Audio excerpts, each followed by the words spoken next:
vamos a comenzar, ahora sí, una vez más. Y quiero que hagamos un recorderis muy rápido. ¿Alguien se acuerda de lo que hablamos más o menos hace un mes? Aprendimos varias cosas. Una de las cosas aprendimos el número de Dios. ¿Quién se acuerda? ¿Cómo es?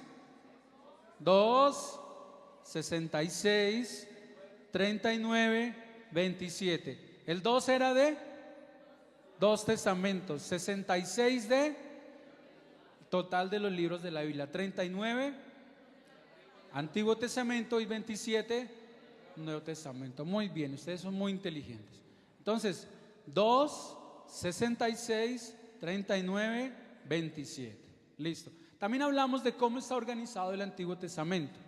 ¿Recuerdan? 5, 12, 5, 5, 12. Los 5 de allá son los Pentateuco. Los 5 de acá, los 12 de acá abajo, históricos. Los 5, poesía. Los 5 de arriba, profetas mayores. Y los 5 de abajo, profetas menores. 12 profetas menores. Muy bien. Vamos a partir de ahí hoy y vamos a comenzar a estudiar el libro de Génesis. Y el libro de Génesis trae muchísimas anécdotas muy hermosas, unas anécdotas muy lindas. Trae historia, trae poesía, trae muchas cosas hermosas. Pero el libro de Génesis lo podríamos resumir en 4 eventos principales y en 4 hombres. Alrededor de esos 4 eventos y de esos 4 hombres se desarrolla todo el Génesis. Así que vamos a comenzar a hablar de esos 4 eventos. Entonces, 4 eventos, 4 personas en 3 lugares. Y la palabra con que usted podría definir al libro de Génesis es la palabra comienzos. Para que la vaya poniendo por ahí en la hojita que está. Comienzos es la palabra. ¿Por qué? Porque en el Génesis comienza todo. Comienza la humanidad, ¿cierto? Comienza la creación. Es el comienzo del hombre. Es el comienzo de todo lo que conocemos. También es el comienzo del pecado. Es el comienzo de la desobediencia. Es el comienzo de las naciones. Es el comienzo de la vida como la conocemos hoy. Entonces, la palabra que define al libro de Génesis es comienzos. La idea es que de aquí a que finalicemos las 8 sesiones, usted pueda relacionar cada libro del Antiguo Testamento con una palabra que lo define. Entonces, tiene que ir anotándolas e ir guardándolas ahí en su carpetica que tiene ahí. Entonces, lo primero que ocurrió fue la creación. Y la última vez que vimos esta clase hablamos de cómo podríamos recordar de una forma muy fácil cómo fue la creación. Primer día el Señor crea un espacio que es la luz, ¿cierto? Día y noche. El segundo día separa las aguas de arriba y las aguas de abajo. Al tercer día, las plantas y la tierra. Al cuarto día, el Señor llena el primer espacio con las lumbreras. La lumbrera mayor se llama sol, la lumbrera menor, luna. Al cuarto día llena el segundo espacio, al quinto día llena el segundo espacio con las aves del cielo y los animales de la tierra. Y al sexto día el Señor crea al hombre. Entonces, lo primero que usted se va a aprender, para que no se le olvide Génesis, es creación. Y creación la vamos a representar de una forma muy fácil. Vamos a hacer como una bolita ahí sentados, cada uno va a hacer así. Creación. Muy bien, entonces lo primero que ocurre al comenzar toda la historia es la creación. Y la vamos a representar como haciendo una tierra. Entonces, cuando usted vaya a comenzar a recordar el Génesis, usted lo primero que se va a acordar es de la creación. Muy bien. El segundo evento para recordar es la caída del hombre. La siguiente, por favor. Bueno, entonces, con la entrada del hombre a la tierra, también entró el pecado, ¿cierto? Y aunque Dios nos había establecido ciertos límites, con el primer hombre también entró el pecado. Entonces, después de la creación, el segundo gran acontecimiento es la caída del hombre. Así que lo vamos a recordar de una forma muy fácil. Entonces, lo primero es creación y lo segundo es caída. Muy bien, ustedes son muy inteligentes. Entonces ya tenemos dos eventos en Génesis. El primero es y el segundo, la caída. Muy bien. Después de la creación, la caída viene con la caída del hombre. El hombre se cae de la gracia de Dios. Y dice la palabra de Dios que comenzó una generación que empezó a hacer las cosas que a Dios no le gustaban, las cosas malas delante de Dios. Entonces el Señor dice: voy a acabar con todos. Así que viene el diluvio. Y el diluvio lo vamos a representar con las manos así subiendo hasta arriba de nuestra cabeza. Vamos a decir así: diluvio. Y tenemos ya tres acontecimientos. Lo primero es creación, caída, diluvio. Muy bien. El cuarto acontecimiento de Génesis es las naciones. Después de que el hombre sale, yo sé que muchos de ustedes se saben esas historias, por eso voy así rapidito. Después de que el hombre sale del arca, el Señor le da dos mandamientos. El primero es que se multipliquen y que se llene la tierra. El hombre es tan obediente que se quedan en un solo sitio, ¿cierto? Y es cuando se comienza a construir la famosa Torre de Babel. Alguna vez un niño, nosotros les enseñamos esto a los niños el año antepasado, me hizo la siguiente pregunta. Me dijo: hermano, si después de la división de las naciones se crearon las lenguas, entonces, ¿qué idioma se hablaba antes?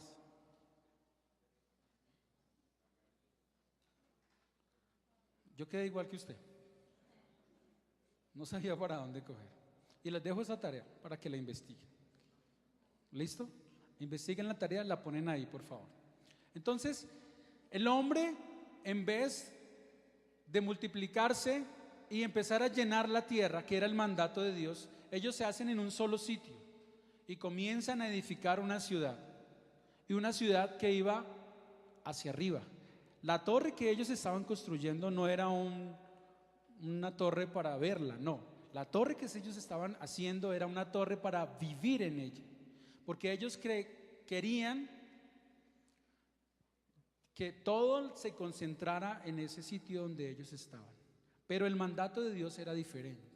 Y era que llenaran la tierra. Así que, ¿cómo se puede dañar la construcción de algo? Tumbando los cimientos. ¿Cómo se puede destruir, por ejemplo, una familia? Que comiencen las divisiones. El Señor es la inteligencia. Dijo: ¿cómo vamos a hacer? Dijo: ya sé, fácil. Les confundió la lengua a las personas. Al confundir las lenguas, ya no se podían comunicar los unos con los otros. Porque si yo le hablaba en inglés, él me hablaba en ruso, en inglés, en francés. Ya no había cómo se comunicaban. Y como no había cómo comunicarse, entonces esta construcción no se podía llevar a cabo. Y sabe una cosa, a propósito que hoy es culto de familias, cuando la comunicación en nuestra familia está deteriorada, no podemos construir. Cuando nosotros no tenemos una comunicación adecuada, cuando el diablo comienza a atacar nuestras familias, yo quiero que recuerde eso usted hoy. ¿Qué es lo primero que deja uno cuando se pone bravo con la esposa?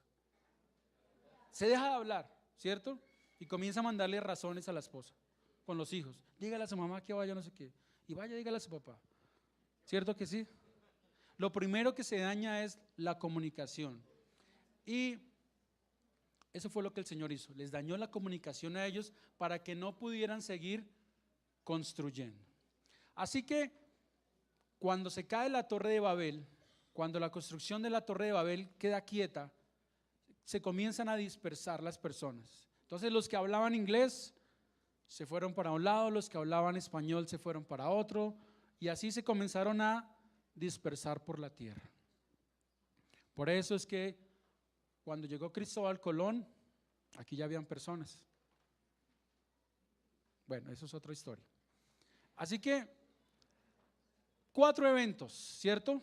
El primero es creación. Yo lo invito para que hagan los ademanes para que no se le olvide. Creación, caída, diluvio y naciones. No se la he explicado. Naciones es como cuando usted abre algo. ¿Listo? Entonces decimos naciones. Bueno, y le tengo una buena noticia. Génesis del 1 al 11 son esos 4 eventos. Así que usted ya sabe que dice Génesis del 1 al 11. Entonces, si alguien le pregunta, ¿de qué se tratará Génesis? Dice, muy fácil, mire, en Génesis del 1 al 11 hay 4 acontecimientos: creación, caída, diluvio y naciones. Eso es. Entonces, para que no se le olvide eso, la división de las naciones. Entonces, vamos a seguir un poquitico más y vienen 4 grandes hombres. El primero es Abraham, el segundo es Isaac, el tercero es Jacob y el cuarto es José. Los siguientes capítulos de Génesis, estos 4 hombres son los que tienen la mayor prelación. Habla de muchas más personas, habla de muchos sitios, de muchos lugares, pero para que usted condense y usted comience a hacer como esa estructura en su cabeza, quédese con esos 4. Entonces, ¿qué pasó? Regálame el mapa, por favor. Listo. Entonces, vamos a aprender también un poquitico de geografía bíblica, ¿vale? Entonces, el Señor, después de que se dividen las naciones, decide escoger a un hombre para formar una nación. Y este hombre se llamaba Abraham, muy bien conocido como el padre de la fe, padre de naciones, bueno, muchos títulos tiene. Y lo primero que vamos a aprender es cómo pararnos dentro del mapa de Israel. ¿Sí ven cómo estoy yo? Bueno, tapo el mapa aquí. ¿Me dejas por favor aquí? Listo. Entonces, con mi mano izquierda, búsquese su mano izquierda, eso. Vamos a ubicar este sitio que es Ur. Y Ur fue de donde salió Abraham. ¿Listo? Entonces, para mí Ur podría ser el hermano Jorge. Entonces, usted ubíquese y su Ur podría ser, en ese caso podrían ser yo, o la batería, o este florero. ¿Cierto que sí? Entonces, lo que le queda a su mano izquierda hacia allá es Ur. Y de Ur fue donde salió Abraham. Y Ur queda cerquita del Golfo Pérsico, ¿sí? Y en el Golfo Pérsico el agua sabe a sal, ¿sí? Y esa palabra sal nos recuerda con quién salió Abraham de Ur, y es con Sara, Abraham y Lot. Entonces, ahí aprendimos más cositas. Primero, ¿dónde queda Ur? Entonces decimos Ur, Golfo Pérsico, sal, Sara, Abraham y Lot. Y con esos 3, Abraham comienza su travesía a través de esta meseta que se llama Mesopotamia, que es muy famosa. En los libros de historia se puede encontrar Mesopotamia, dónde era, qué era, por qué era. Es la civilización más antigua humana y está bañada por 2 ríos, el río Tigris y el río Éufrates. Entonces mire todo lo que hemos aprendido hoy. Vamos a repasar un poquito dónde vamos acá. Entonces, lo primero que ocurrió fue lo segundo, lo tercero, cuarto, muy bien, hasta ahí vamos bien. Ahora vamos a ese pedacito de acá. Vamos a decir Ur, Golfo Pérsico, sal. ¿Quiénes salieron con Abraham? Sara. Muy bien. Cuando ellos comenzaron a caminar, se fueron ¿por dónde? Por el río Tigris y el río Éufrates. Muy bien. Comenzaron a caminar, llegaron a Aram, bajaron a esa parte de acá, que es la tierra prometida, que es la tierra de Canaán. Cuando ellos llegan ahí, lo primero que encuentran son unas vertientes de agua anteriores. Esta pequeñita que está acá se llama el mar de Galilea y lo representamos con una bolita así, decimos mar de Galilea. ¿Qué ocurrió en el mar de Galilea? Nuevo Testamento. Bueno, bien. Le decimos mar de Galilea, hacemos una rayita así, río Jordán, que es este, río Jordán, con la mano extendida decimos mar muerto, con la mano grandota así decimos Mediterráneo, y en la mitad de todo eso quedaba Israel. Miren,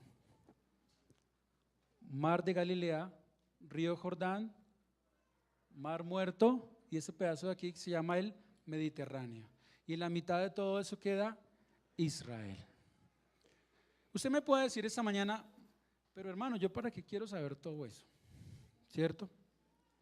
Y es que cuando nosotros entramos en la palabra de Dios, a veces estamos leyendo cosas. Estamos leyendo, por ejemplo, sobre la tierra prometida. Y podrían pensar algunos que la tierra prometida era un sitio que Dios tenía listo, y si era así, pero la tierra prometida estaba llena de personas. Ellos tenían que llegar a la tierra prometida, que es esto, Israel, y conquistarla. Algunos no saben dónde quedaba la tierra prometida, por ejemplo. Algunos no sabían que la tierra prometida también es Israel. Entonces, lo que se quiere con esta escuela, y es, empezando con esto que es lo más básico, que todos tengamos como el mismo piso, el mismo simiente para seguir avanzando. Cuando usted empieza a ver escatología, comience a ver cosas que son un poquitico más avanzadas, usted va a poder entender mucho mejor las cosas. Entonces, una vez establecido Abraham aquí, en la tierra prometida, viene la familia de Abraham. El Señor le hizo una promesa a Abraham, le dijo que iba a ser padre de naciones y que su descendencia no se iba a poder contar. Pero había un pequeño problema, y era que su esposa era estéril. Así que ellos comienzan a perder la fe, comienzan a pensar que la circunstancia es mucho más grande que la promesa. Y a la esposa de Abraham se le ocurre una brillante idea, y es pedir el favor a su criada que tenga un hijo con su esposo. Y Abraham, como es tan obediente y sumiso, ¿cierto?, tuvo un hijo con ella que es Ismael. A veces nosotros le queremos ayudar a Dios, decimos no, Dios como que por ahí está mal, no, Dios no sabe, yo sí. Entonces nos metemos por ahí y por eso es que tenemos las consecuencias que tenemos. Entonces Ismael era el hijo que no era de la promesa. Entonces vamos a representar a Israel de esta forma, a Ismael así, como rechazándolo, porque era el hijo que no era de la promesa. Pero el hijo de la promesa, ¿cómo se llamaba? Isaac. A ese lo vamos a abrazar. ¿Listo? Entonces, después de que llega Abraham a Israel, tiene dos hijos. El primero, ¿cómo se llamaba? Ismael. Y lo hacemos como así, Ismael. Y el segundo hijo era Isaac. Muy bien. Isaac tuvo dos hijos. Dos hijos. El primer hijo Isaac tuvo dos hijos. Uno que se llamaba Esaú, que era famoso ¿por qué? Por ser velludo. Entonces vamos a decir así, Esaú, como tocando los vellos del brazo. Y el segundo hijo era Jacob, que es tocando aquí la mejilla como si no, lampiño es, como si no tuviera vellos. Entonces, después de que Jacob se establece en la tierra, tiene 12 hijos. ¿Se acuerdan? Las famosas 12 tribus de Israel. ¿Y cuál era el hijo favorito de Israel? José. Muy bien. Entonces, 4 eventos que fueron creación, caída, diluvio y naciones. Trate de recordar las señas para que cuando estudie sea más fácil recordar. Entonces, creación, caída, diluvio y naciones. Listo. Luego de esto llama, vamos a hacer un recorderis. Luego de las naciones, el Señor llama a un hombre ¿desde dónde? Desde Ur. Ay, se me olvidó algo. Que eso fue más o menos hace 4000 años. Se me había olvidado. Entonces, Ur, decimos Ur, 4000 años. Golfo Pérsico, Sal, Sara, Abraham, Lot. Muy bien. Luego se vienen caminando por el Tigris e Éufrates. Llegan aquí a la parte de arriba y se encuentran con el Mar de Galilea, Río Jordán, Mar Muerto, Mediterráneo. ¿Y la mitad de todo eso que quedaba? Israel. Muy bien. En Israel el Señor le da 2 hijos a Abraham. ¿Cómo se llamaba el primero? Ismael. Hacemos así porque es el hijo que no es de la promesa. Entonces decimos Ismael. ¿Y el hijo que sí era la promesa? Isaac. Isaac tuvo 2 hijos. El primero se llamaba y el segundo. Listo, muy bien. Jacob tuvo un hijo que era el hijo favorito, tuvo 12, el hijo favorito era José. Y a José lo vamos a representar tocando la túnica. Decimos José. ¿Listos? José. A José se lo llevaron cautivo ¿para dónde? ¿Y de dónde queda Egipto? A mi mano derecha. Entonces decimos José, Egipto, judíos, Egipto. ¿Por qué judíos? Porque después de que José llega a Egipto y le pasa todo lo que le pasó, ¿cierto? Que lo vendieron, lo llevaron al pozo, lo sacaron, resultó siendo el segundo hombre después del faraón. Hubo una hambruna en esta tierra, en el mapa, hubo una hambruna en la tierra y el pueblo de Israel se tuvo que ir para Egipto. Entonces, recordando todo otra vez desde el principio. 4 eventos, Génesis del 1 al 11. El primero fue el segundo, el tercero, el cuarto. Listo. ¿Hace cuántos años más o menos el Señor llamó a Abraham? 4000 años. ¿En dónde estaba él? En Ur, que está cerquita de él. Y metemos el dedito a la mar y decimos que el agua es sal. ¿Y quiénes se vinieron con él? Muy bien. ¿Por dónde se vinieron? El río. Y se encontraron con él. Río Jordán, Mar Mediterráneo y Israel. Cuando él estuvo en Israel, entonces viene toda la historia de la familia de Abraham. ¿Y Abraham tuvo cuántos hijos? ¿Qué fueron quieren?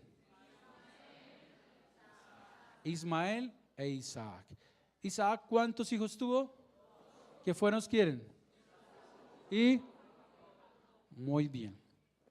Jacob tuvo ¿cuántos hijos? ¿Y cómo se llamaba su hijo amado? ¿Y a dónde llevaron a José?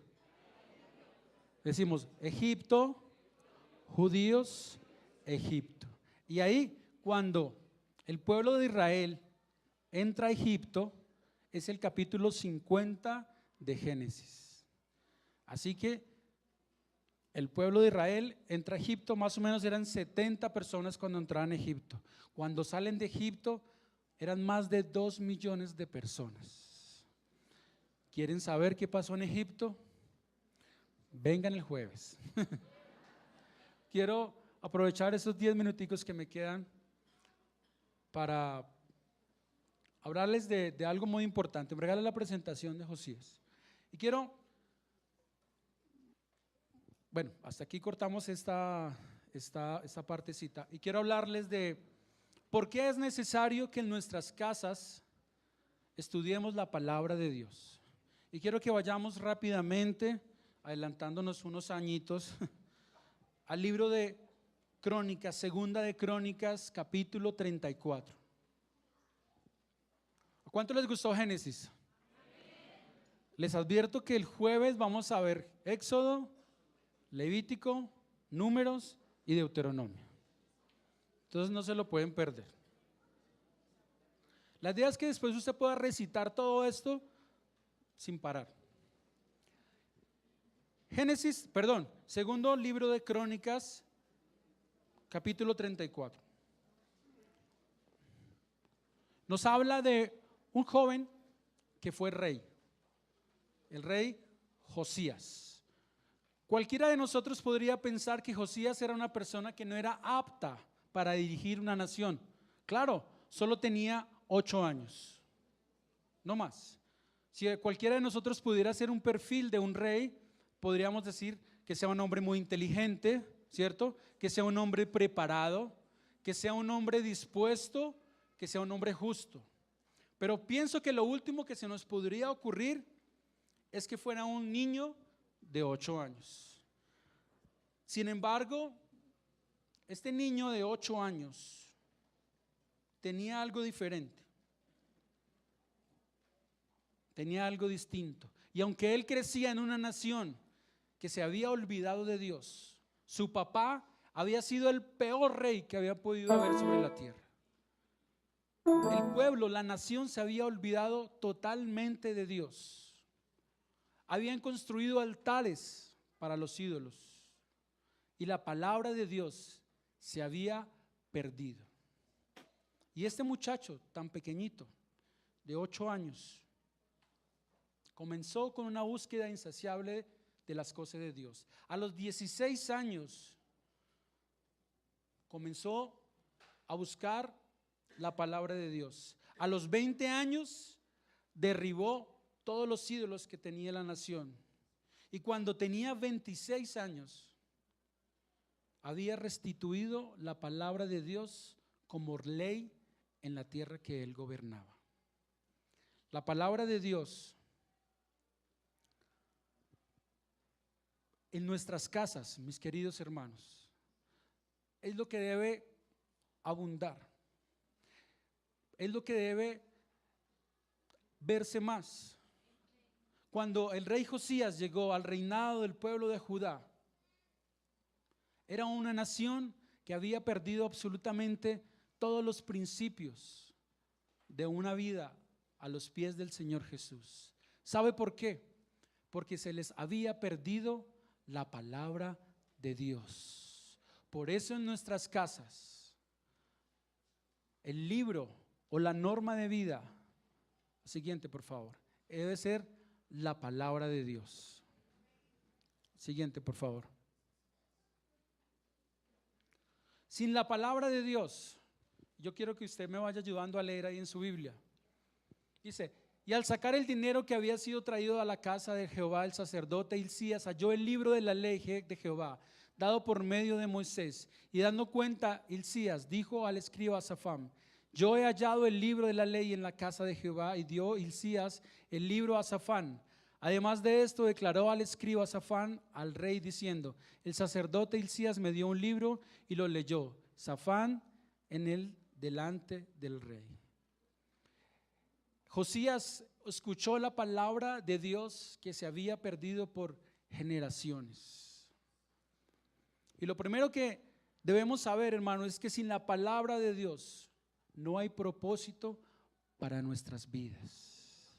Sin la palabra de Dios no hay algo que nos guíe para dónde vamos. Y cuando este joven, aunque era muy joven, entendió lo que este libro era para su nación, él comenzó a leer esa palabra. Él comenzó a reflexionar en lo que esto decía. Y la siguiente, por favor.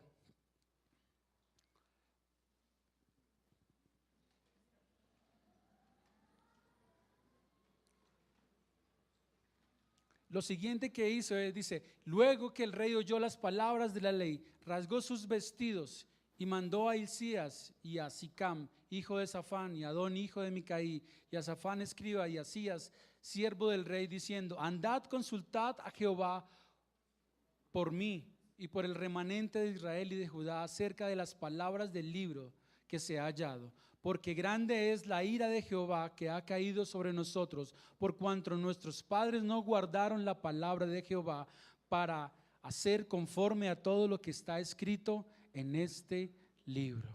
Mi querido hermano, cuando usted y yo dejamos a un lado la palabra de Dios,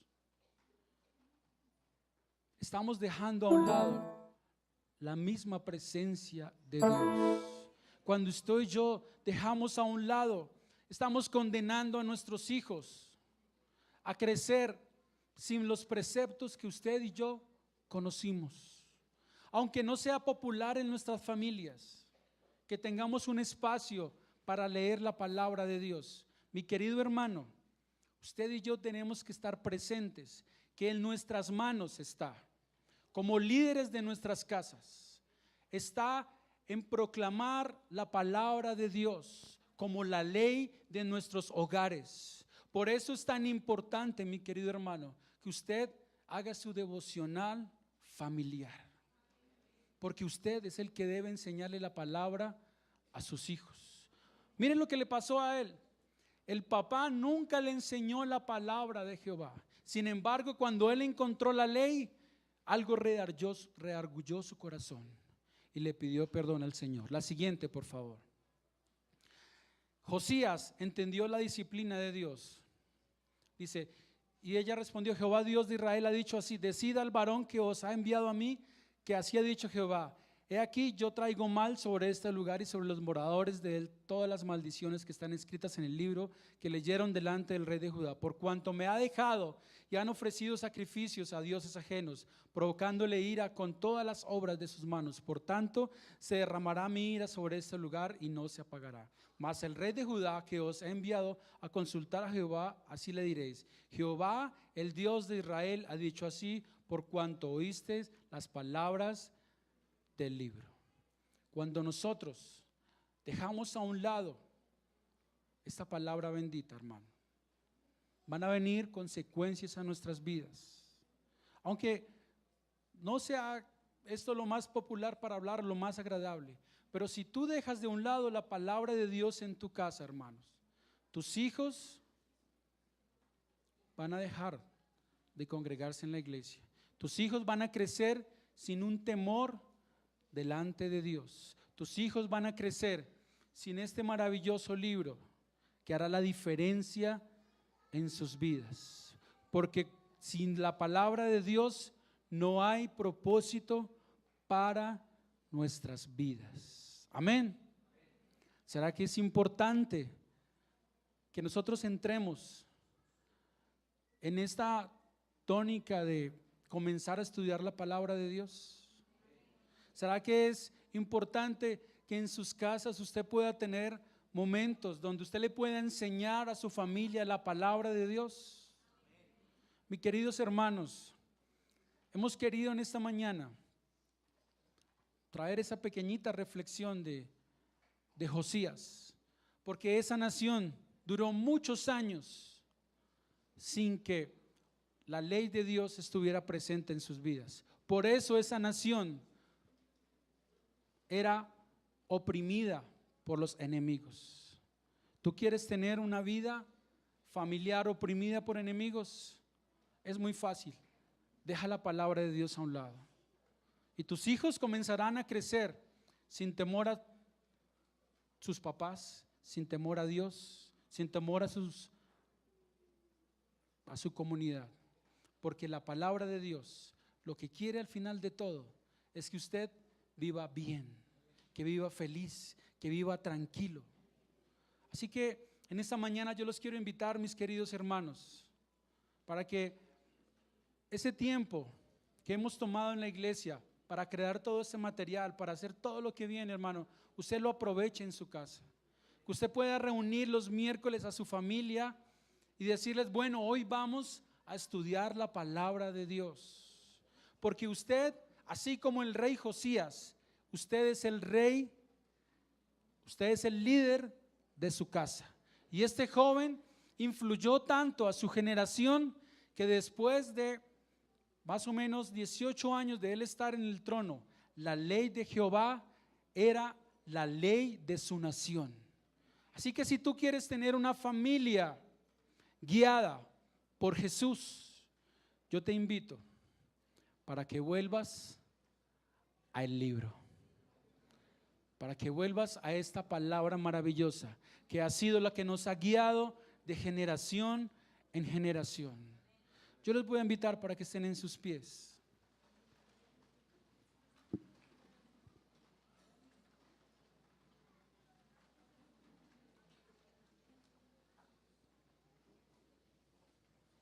Y quiero que meditemos un momento en esta mañana en el papel que estamos nosotros llevando a cabo en nuestras casas. De pronto le decimos a nuestros hijos, bueno, vamos a hacer un devocional. Y ellos comienzan a decir, ay no, qué pereza papá, mejor veamos televisión. Eso sería lo más fácil que usted puede hacer. Cerrar la Biblia y ver televisión. Pero yo en esta mañana, mi querido hermano, lo quiero invitar para que usted allá en su hogar comience, desempolve el libro, para que sus hijos comiencen a ver las riquezas que hay en él. Si la mamá es la líder, hermana, haga lo mismo. Mis principios cristianos me los enseñó mi madre. Así que usted no puede decir, no, es que aquí no hay un hombre. Usted es la líder de esa casa. Usted le responderá a Dios por sus hijos. Vamos a en esta mañana a pedirle al Señor que nos ayude a volver al libro, que podamos volver a desempolvarlo, que podamos tener en nuestras casas esos altares tan hermosos que teníamos cuando éramos chiquitos. Hermano, no le quite esa oportunidad a su hijo de crecer en un ambiente, en un invernadero de oración. Yo sé que sus hijos, aunque no les guste al principio, cuando sean grandes, se lo van a agradecer. Amén. Vamos a orar en esta mañana. Le vamos a dar gracias a Dios por su palabra. Y yo le invito, mi querido hermano, para que reflexione esta semana. ¿Qué papel está desarrollando este maravilloso libro en su familia? Amén. Señor Jesús, en esta mañana, Señor, yo te doy muchas gracias por la oportunidad que me das de estar aquí delante de tu pueblo, Señor.